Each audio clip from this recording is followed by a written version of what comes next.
Juan Claudio, Movie Recap. Nagsimula ang kwento sa ating bida na si Jin Seok. Nagising siya mula sa isang madilim at nakakatakot na panaginip.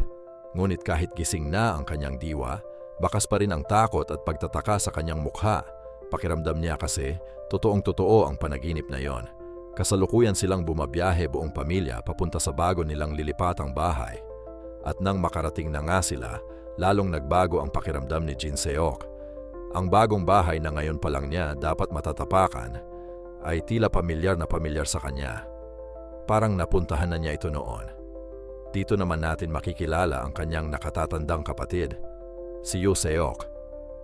Siya ang perpektong kuya, matalino, magaling sa lahat ng bagay, at talagang iniidolo ni Jin Seok. Sa loob naman ng bahay, makikita ang isang kalendaryo na nakatigil sa petsang Mayo, 1997. Habang nagbubuhat ng mga gamit, lumapit ang isa sa mga naghahakot kay Jin Seok at nagtanong kung kuya niya ba si Yoo Seok. Curious din itong nagtanong kung ilang taon na ba ang kanyang kuya. Pero bago pa man makasagot si Jin Seok, biglang sumulpot at sumabat si Yoo Seok para ibahin ang usapan. Isang simpleng eksena, pero may kakaibang vibe. Nang sumapit ang gabi, salu-salo ang pamilya sa kanilang hapunan. Masaya ang lahat, maliban kay Jin Seok.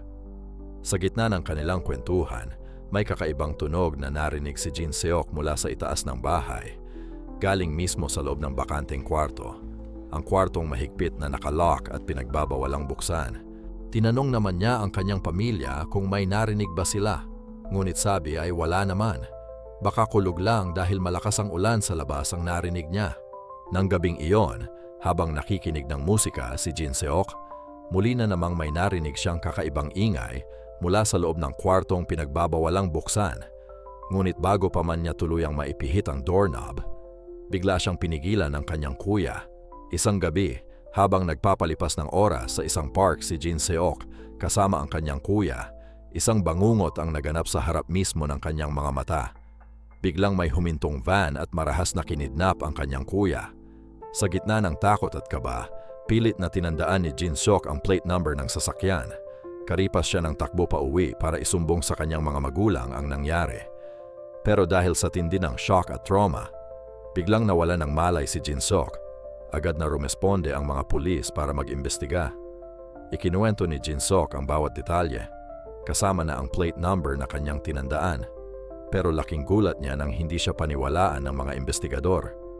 Ayon sa kanila, walang ganong plate number na nakarehistro. 19 na araw ang lumipas habang nawawalan na ng pag-asa ang pamilya, bigla na lang sumulpot si Yoo Seok. Ligtas siya, pero may malaking problema. Wala siyang maalala sa kahit anong nangyari sa kanya sa loob ng 19 na araw.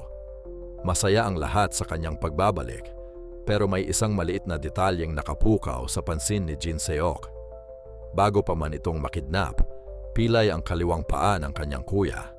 Pero habang naglalakad ito paalis, napansin ni Jin Seok na ang kanang paa na ang tila may pilay.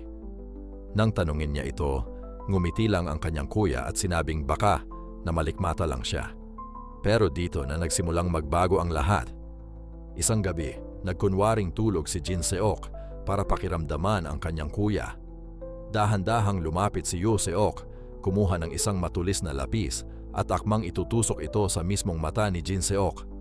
Pero nang masigurong tulog na talaga ito, ibinaba niya ang lapis at tahimik na umalis ng kwarto. Hindi nagdalawang isip si Jin Seok. Patago niya itong sinundan. At dito, lalong nanindig ang kanyang balahibo. Ang kuya niyang pilay. Tuwid na kung maglakad. Sumakay ng taxi si Jin Seok para hindi mawala sa paningin ang kanyang kuya, hanggang sa makarating sila sa isang madilim at liblib na eskinita. Sa dulo ng eskinita, nakita ni Jin Seok na may kinakausap na 2 lalaki ang kanyang kuya. Pero ang ikinagulat niya, tinawag ng 2 lalaki na boss ang kanyang kuya. At nang dahan-dahang humarap ang dalawa, tuluyang gumuho ang mundo ni Jin Seok. Dahil ang mga lalaking sumusunod sa utos ng kuya niya ay ang mismong mga pulis na nag-imbestiga sa kaso nito. Isang malaking palabas lang ang lahat. Ngunit bago pa man makaproseso ang utak ni Jin Seok, napansin siya ng mga ito. Hinarang, hinabol. Nalagpasan niya ang dalawa, ngunit habang nagtatago siya at nakatalikod, bigla siyang sinunggaban ng kanyang kuya at pinatulog gamit ang panyong may pampatulog. Kinaumagahan, nagising si Jin Seok sa kanyang higaan, sa mismong pwesto kung saan siya nagkunwaring tulog kagabi. Pero laking gulat niya nang makitang nasa tabi lang niya ang kanyang kuya. Sa tindi ng takot, dali-dali siyang tumakbo sa banyo at naglock ng pinto. Sinundan siya ng kanyang kuya at tinanong kung ano ang problema. Sumigaw si Jin Seok, "Sinundan kita kagabi. Sino ang dalawang lalaking yon? Hindi sila totoong pulis." Pero kalmado lang itong sinagot ng kanyang kuya. "Hindi ako umalis kagabi, andito lang ako. Baka napanaginipan mo lang yon." Nagkaharap at nagbuno ang dalawa. Nang mahawakan niya si Jin Seok, pasigaw nitong sinabi, "Hindi totoo ang lahat ng yan. Ang lapis, ang taxi na sinakyan mo, at ang dalawang lalaking humabol sa'yo. Lahat yan, panaginip mo lang." Kasunod nito, tinanong siya kung nainom ba niya ang kanyang gamot kagabi. Doon natigilan si Jin Seok. Napagtanto niyang nakalimutan niya nga itong inumin at doon na siya tuluyang kumalma. Nang makita ni Jin Seok ang dulo ng nabaling lapis sa kanyang mesa, bigla siyang natigilan. Naalala niya ang sinabi ng kanyang kuya kanina. Hindi totoo ang tungkol sa lapis, taxi at dalawang lalaki. Pero teka, kailanman ay walang binanggit si Jin Seok tungkol sa taxi. Paano ito nalaman ng kanyang kuya? Dito na napagtanto ni Jin Seok na totoo ang lahat. Hindi lang yun isang panaginip. Sakto namang dumating ang kanyang ina. Habang nagmamasid, narinig ni Jin Seok na may kausap ito sa telepono. "Si Yu Seok." Doon niya nalaman na kasabwat din ang kanyang ina sa buong palabas at ang mga taong kasama niya sa bahay ay hindi niya totoong pamilya. Agad na nagpa siyang tumakas si Jin Seok. Pero paglabas pa lang ng bahay, hinarang na siya ng kanyang peking ama at hinabol ng isa sa mga tauhan nito. Matagumpay na nakarating si Jin Seok sa presinto. Hinihingal niyang ikinuwento sa mga pulis na ikinulong siya ng kanyang pekeng pamilya. Pero nang i-check ng mga pulis ang kanyang records, nakita nilang ipinanganak siya noong Abril 27, 1977. Biglang nagtanong ang pulis, "So 40 taong gulang ka na, tama?" Nagtaka si Jin Seok. "Hindi, 20 anyos pa lang ako." Bahagyang natawa ang pulis at itinuro ang pader. "Nakikita mo ba ang kalendaryong Hyan? Taong 2017 na ngayon." Dito na gumuho ang mundo ni Jin Seok. Dahan-dahan siyang lumapit sa dingding kung nasaan ang kalendaryo. Nakakita rin siya ng tablet, isang makabagong teknolohiya. Tumingin siya sa TV at iba na ang nakaupong presidente. At sa huli, dahan-dahan siyang humarap sa salamin. Doon ay tuluyan siyang natigilan at nagulat. Dahil ang nakatitig sa kanya ay hindi isang 20 anyos na binata, kundi ang mukha ng isang 40 taong gulang na lalaki. Litong-lito at tuluyan nang nawasak ang kanyang realidad. Bumalik si Jin Seok sa kanilang bahay, ngunit sa pagkakataong ito, gising na siya sa realidad. Hindi na siya ang 20 anyos na binata kundi isang 40 taong gulang na lalaki. Desperado niyang hinanap ang mga taong inaakala niyang pamilya. Sa gitna ng pagkalito, pinasok niya ang misteryosong kwartong matagal nang ipinagbabawal sa kanya. Isang dugo ang mannequin na may katabing kutsilyo ang tumambad sa kanya at doon din siya sinalubong ng kanyang mga pekeng kapamilya. Sa kanyang pagsisigaw kung sino talaga sila, inihayag ni Yu Seok ang katotohanan. Noong Desyembre 1997, eksaktong 20 taon na ang nakalilipas, isang pamilya ang brutal na pinatay sa mismong kwartong iyon. Naging tanyag ang kaso sa buong mundo, ngunit dahil hindi nahanap ang salarin, dahan-dahan itong nakalimutan ng publiko. Subalit hindi matahimik ang mga naulilang pamilya ng biktima, kaya nag-arkila sila ng mga tao para lutasin ito. Makalipas ang 4 na taon ng paghahanap, natukoy nila ang killer, walang iba kundi si Jin Seok. Kahit anong torture ang gawin nila, hindi umamin si Jin Seok dahil sigurado siyang wala siyang pinatay. Napagtanto ni Yu Seok na hindi ito nagsisinungaling. Posibleng kinalimutan o tuluyan ng nabura ng utak nito ang malagim na krimen. Kaya naman, kumonsulta sila sa isang eksperto sa hypnosis at doon na lamang mayroon siyang dissociative amnesia. Upang maprotektahan ang sarili, binura ng utak ni Jin Seok ang alaala ng krimen at ang huli na lamang niyang natatandaan ay noong Mayo 6, 1977, ang araw na masaya silang bumiyahe ng tunay niyang pamilya patungo sa bago nilang bahay.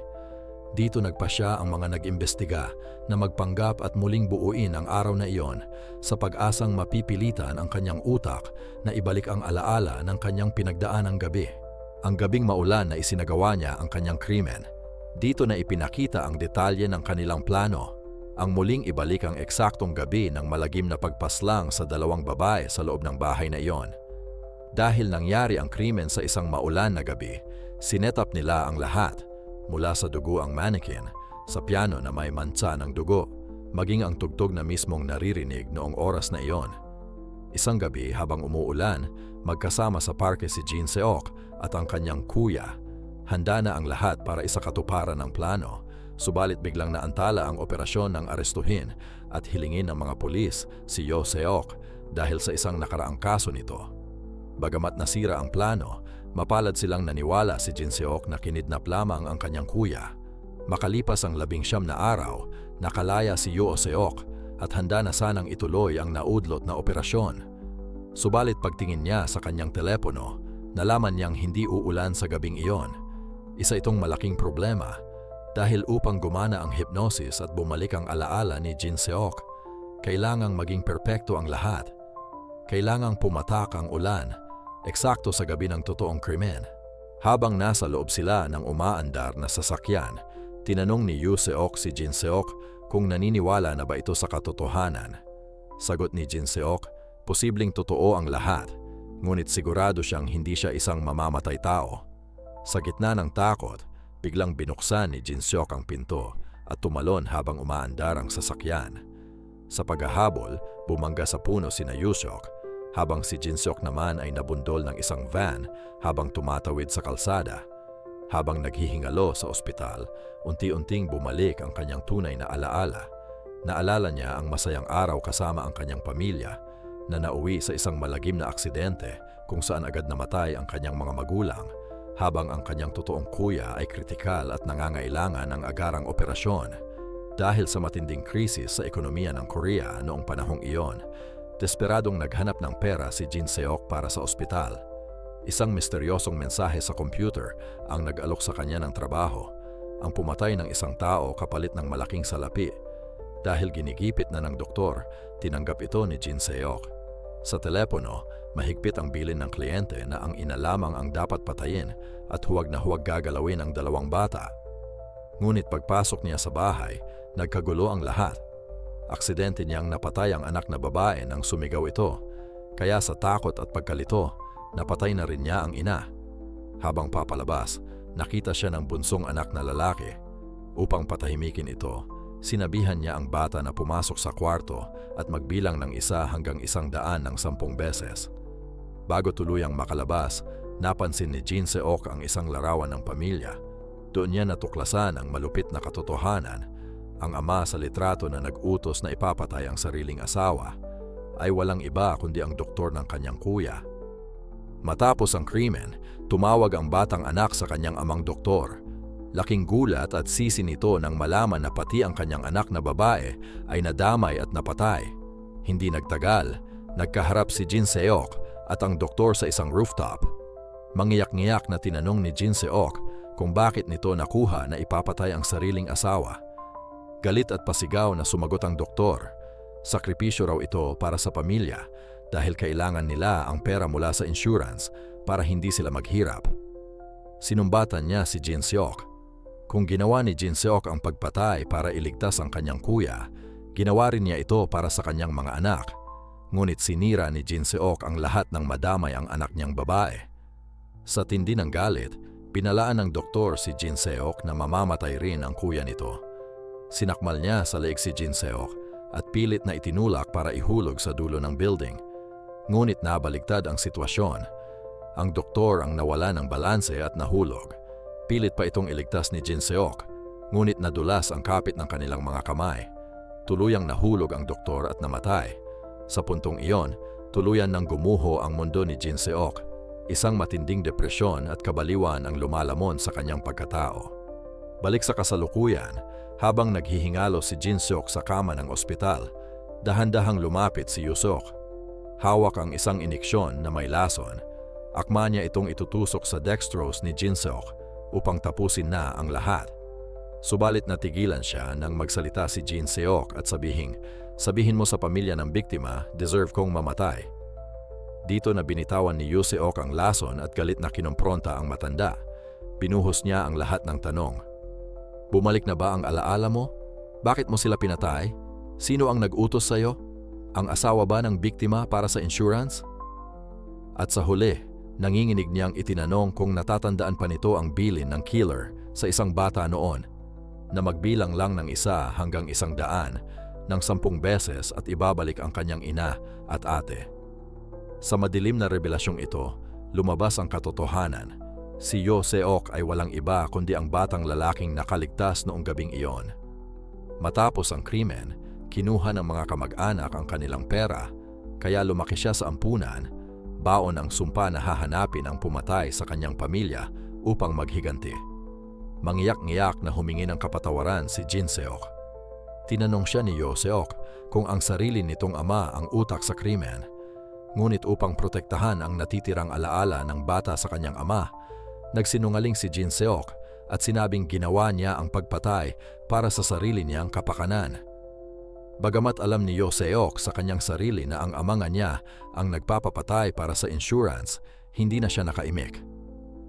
Blanko ang ekspresyon, dahan-dahan siyang tumalikod. Habang naglalakad sa lobby, sinita siya ng isang nurse at sinabing dead end ang kanyang tinatahak, ngunit hindi siya nakinig at nagtuloy-tuloy lang. Naiwan sa kwarto si Jin-seok. Kinuha niya ang nahulog na iniksyon at itinurok ang lason sa kanyang sarili. Sa labas naman, makikita si Yosok na dugo ang nakahandusay sa kalsada. Tumalon pala ito mula sa bintana ng ospital. Sa huling sandali ng pelikula, ipinakita ang 2 lalaking kapwa sinira ng iisang trahedya habang sabay na binabawian ng buhay.